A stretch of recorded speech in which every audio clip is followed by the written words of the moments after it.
I'm in a very traditional environment, so a lot of people, first of all, are attracted to me by the novelty of, oh my God, I get to have a relationship with a person with albinism. And it's hard to actually trust a person with, like, are they here because I'm Hlobisile, like the human, or the individual, or are they here because, oh my God, I'm dating a girl with albinism? So I think that's the biggest challenge I've faced when it comes to dating. I'm multi-dimensional and I represent a multi-faction of people, and with that comes a lot of responsibility and a lot of backlash. As a young person living with albinism, who is also part of the Rainbow Nation, the LGBTI community, and also as a human rights activist, it's pretty much a challenge trying to navigate like life with the aspects of me walking out and facing homophobia, me walking out and being like discriminated based on the fact that I have albinism. I can face discrimination in any space, like within the gay community, and it's funny that I actually face it more with like my colleagues and than in society itself. Like when we are advocating for gay rights, you'd have someone say, but you have albinism, how are you gay?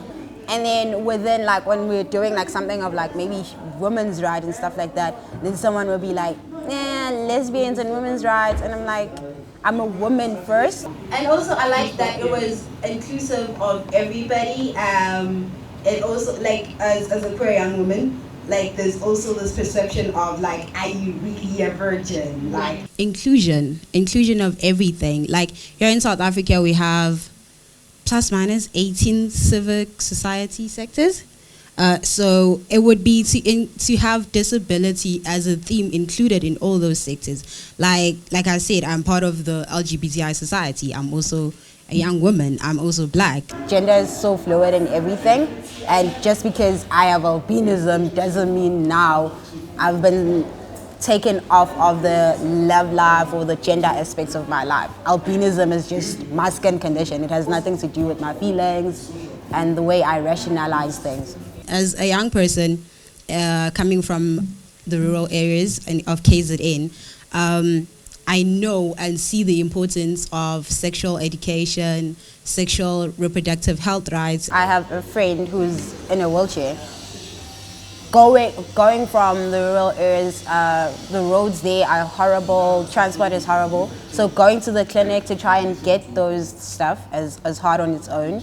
But then now she has to go there like to a nurse who isn't really informed or who doesn't really expect her to be having sex and stuff, and say, I need the pill, or I need this, I need that. It's been a challenge for her, and yeah, I just feel like the health system should be doing better. If I had the opportunity to request anything from the government,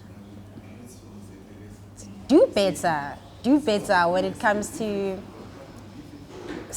sexual reproductive health, services, when it comes to sexual reproductive education, when it comes to teaching the youth about like their bodies and stuff like that. Invest more on organizations that deal with CSE, sexual reproductive health rights, and all of that.